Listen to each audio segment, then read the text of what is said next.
मीडियावर आलं होतं. 77 वर्षाची आजीबाई, 77 वर्षाच्या आजीबाईनं MA मराठीमध्ये क्लिअर केलं. आता ॲक्च्युली तिला ह्या वयामध्ये काही गरज नाही त्या गोष्टीची, पण एक पॅशन, एक जिद्द शिकण्याची. जर आपल्यात एखाद्या गोष्टीची जिद्द, पॅशन असेल का नाही, तर आपण इझिली ती गोष्ट अचीव करू शकतो. मग त्याला वयाचे बंधन नसते. आणि म्हणून असं म्हटलं जाते, age is just a number. Age is just a number, म्हणजे फक्त एक नंबर आहे वय. नाहीतर तरुण आहे माणूस, खूप ताकद आहे, खूप जोश आहे, पण त्यावेळेस त्याची शिकण्याची उमेद नाही आहे, म्हणजे तो म्हातारा आहे. आणि ज्या वेळेस तो म्हाताराही आहे पण त्याची शिकण्याची उमेद आहे, नवीन काही करण्याची उमेद आहे, तर तो तरुण आहे. आणि म्हणून age is a just a number. आपल्या बाबतीमध्ये कसं होतं आहे, आपण काय करतो, फक्त शरीरानं वर्गामध्ये राहतो आणि मन आपला कुठेतरी राहतं. म्हणजे मंदिरात गेलो, देह देवडा तर चित्त खेटरात, माझे चपला चोरून नेतील काढायचे, अशाकडे आपलं लक्ष. तशासारखी आपली गंमत आहे. आणि म्हणून अचीव जर काही करायचं असेल तर तुम्हाला सॅक्रिफाईस करावं लागेल. कोणीही असं, तुम्हाला अचीव करायचं आहे तर तुम्हाला सॅक्रिफाईस करावं लागेल. फुकट कोणतीही गोष्ट होत नाही. मग तुम्ही वयाच्या कोणत्या वर्षी सुरू करता हे महत्त्वाचे नाही, पण आज तुमच्याजवळ संधी आहे. तुम्ही 17-18 वर्षाचे आहे, तुम्ही आज जरी पैसा जमा करायला लागले ना, आमच्या वयाचे होतपर्यंत तुमच्याजवळ कितीतरी पटीनं पैसा आहे. इन्व्हेस्ट करण्याची स्ट्रॅटेजी आपल्याला समजली पाहिजे. तुम्ही आज, आणि फक्त पैशातच इन्व्हेस्ट करता येत नाही. आपण काय करू शकतो, इन्व्हेस्टमेंट आपल्याला करायची आहे. प्रत्येक गोष्टीत इन्व्हेस्टमेंट होते. नवीन स्किल शिकता यायला पाहिजे, नवीन नॉलेज घेता यायला पाहिजे, हे इन्व्हेस्टमेंट आहे. तुम्हाला आज एखादी गोष्ट येत नसेल, पण ती गोष्ट तुम्ही जर आज शिकले तर ती तुमची इन्व्हेस्टमेंट आहे. तुम्ही नॉलेजवर इन्व्हेस्ट करत असाल, नवीन ज्ञान ग्रहण जर करत असाल तर ते तुमची इन्व्हेस्टमेंट आहे. आणि ही वाया कधीच जात नाही, एक गोष्ट लक्षात ठेवायची, ज्ञान कधीच वाया जात नाही, कोणत्याही गोष्टीची असेल. तुम्ही सायकल दुरुस्त करायला जरी शिकले की नाही, तरी कधी अडचण आली तर तुम्ही सहज ती दुरुस्त करू शकता. तो तुमचा स्किल आहे.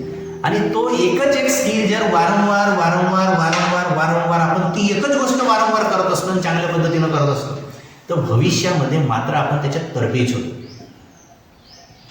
आणि म्हणून त्याच्यासाठी तुमच्याजवळ आज वेळ आहे, संधी आहे, सगळं काही आहे. तर त्या संधीचं सोनं करायला शिका. नाही तर काय होईल, फक्त पहिला तो उदाहरण दिलेला आहे, मी तुम्हाला बरेचदा उदाहरण देतो. असं पाटलाच्या पोरीशी लग्न करायचं राहते, तो अट ठेवतो की 3 बैल येतील, 3 बैलापैकी एका बैलाची शेपटी पकडायची. पहिला बैल येतो, धष्टपुष्ट असतो, फार मोठा असतो. पाटला या पोराला काय वाटते, जाऊ दे ना, पहिला बैल सोडून देऊ आपण. तो धावत धावत येतो, हा बाजूला होतो, बैल निघून जातो. दुसरा बैल येतो धावत धावत, तो त्याच्यापेक्षा धष्टपुष्ट असतो. याला भीती वाटते की आता काय गंमत होईल आपली, हा आता तर आपल्याला ठोकल्याशिवाय राहणार नाही, जाऊ दे ना. आपल्याजवळ पुन्हा तिसरा बैल येणार आहे, दुसऱ्या बैलाला तो सोडून देतो. म्हणजे त्यानं आयुष्यात 2 संधी गमावली. तिसऱ्या वेळेस जेव्हा तो बैल त्याच्याकडे समोरून येतो, तो हा आनंदी होतो, एवढा आनंदी होतो की आता आपल्याला सगळं काहीच भेटणार आहे. कारण बैल असा मरतुकडा असतो, धड चालत नाही, कसं तरी आपला चालत चालत चालत चालत येतो. हा आनंदी होतो. बैल जेव्हा जवळ येतो, हा शेपटी पकडायला धावतो, बैलाला शेपटी खेचते.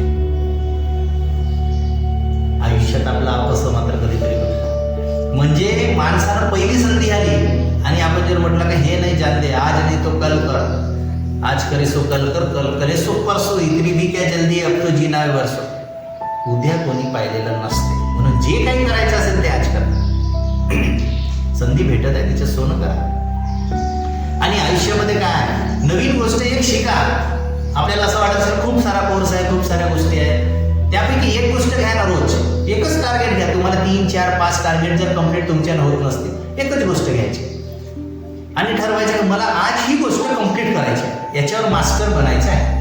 म्हणजे फॉर एक्झाम्पल, जर मला पास्ट टेन्स शिकायचं आहे तर पास्ट टेन्सचे 4 प्रकार आहेत. त्या 4 प्रकारापैकी सिंपल पास्ट टेन्स जर मला शिकायचे आहे, आज एक काम करू आपण, आजच्या दिवशी फक्त मी सिंपल पास्ट टेन्सच बघणार, त्याच्यावरचे एक्झाम्पल्स बघणार, त्याच्यावरच्या बाकीच्या गोष्टी बघणार, त्याचे रूल्स बघणार, त्याचे फॉर्म्युलाज बघणार. एक दिवस ते करा. आज तुम्हाला जर सिंपल पास्ट टेन्स आला ना, उद्या तुम्हाला त्याच्यामध्ये पास्ट कंटिन्युअस टेन्स करताना मजा येईल. दुसऱ्या दिवशी तो एकच करा, तिसऱ्या दिवशी परफेक्ट टेन्स करा, चौथ्या दिवशी परफेक्ट कंटिन्युअस टेन्स करा, मग पाचव्या दिवशी चारही टेन्स करा. नेक्स्ट टाइम तुम्ही जेव्हा 6व्या दिवशी एक्झाम्पल सोडवण्याचा प्रयत्न करा तर तुम्हाला चारही टेन्स आलेले असते.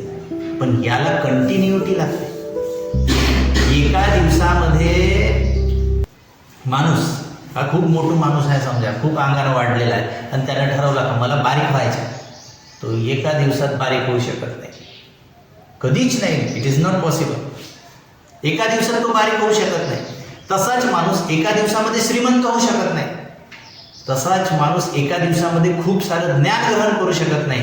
आणि ज्ञान ग्रहण करण्यासाठी माणसाला प्रत्येक वेळेस टार्गेट करावं लागेल. स्वतःला करावं लागेल, दुसऱ्यांना नाही. आपली गंमतच उलटी राहते.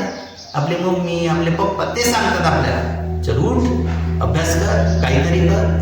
आणि पोरं मोठे झाले म्हणजे काय विचार करतात, जाऊ दे आपण काय ऐकतच नाही. पण जे ऐकत नाही ते मात्र भविष्यामध्ये त्यांचे पोरं ऐकतात. आणि जे लहानपणी पासून आपल्या घरी आपल्या घरच्या लोकांचं ऐकतात त्यांची फ्युचरमध्ये दुसरं ऐकणार असतात. तुमच्यामध्ये ते अचिव्हमेंट, तुमच्यामध्ये ती ताकद, ती पॉवर निर्माण करा ना एकदा, का बिघडत.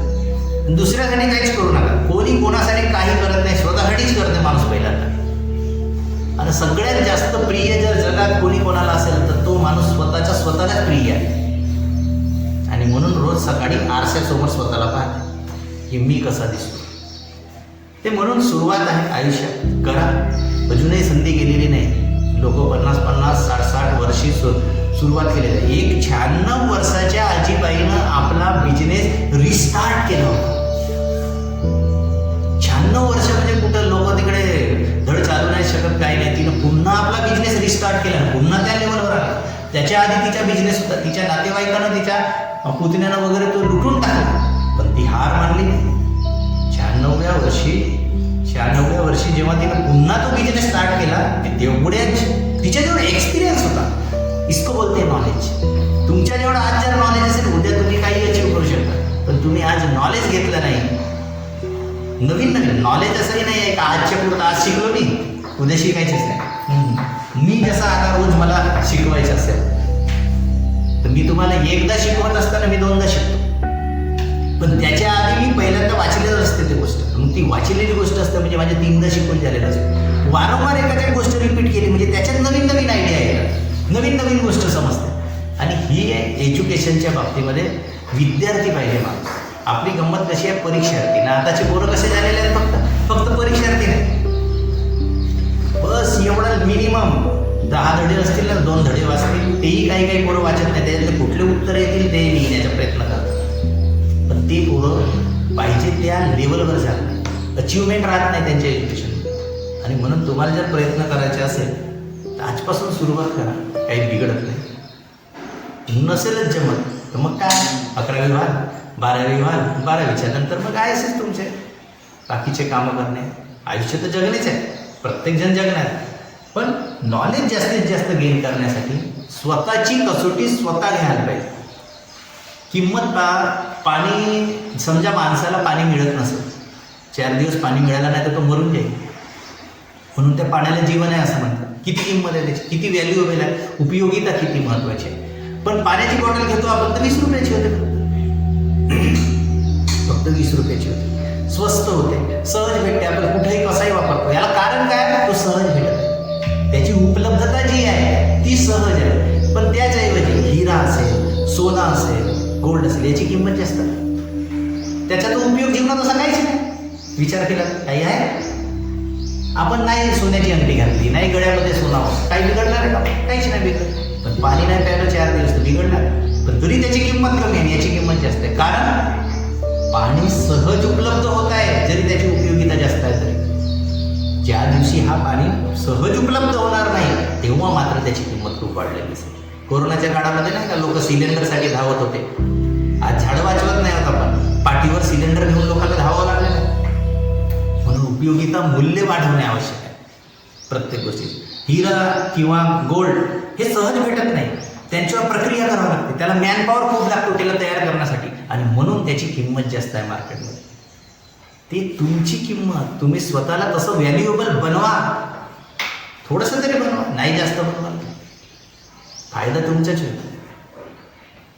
म्हणून आयुष्यात काही गोष्टी फार महत्त्वाच्या असतात, तर ते स्वतःपासून स्टार्ट करायचे असतात. पहा झेपते का, ट्राय करून पहा. पहिल्यांदा हारते माणूस. एखादा माणूस खूप यशस्वी आहे, सक्सेसफुल आहे, तर तो एका दिवसात होत नाही. 30-30, 40-40 वर्ष त्याच्या आयुष्यातले गेले असतात त्या गोष्टीसाठी, तेव्हा तो मोठा झालेला असतो. त्याचा संघर्ष आपल्याला माहीत नसतो, त्याच्या मोठेपण आपल्याला समजते, पण त्याचा संघर्ष फार मोठा असतो. त्या संघर्षामधून जो जातो ना, त्यालाच त्याचं अचिव्हमेंट आणि त्याची किंमत कळते, आणि तो सक्सेसफुल.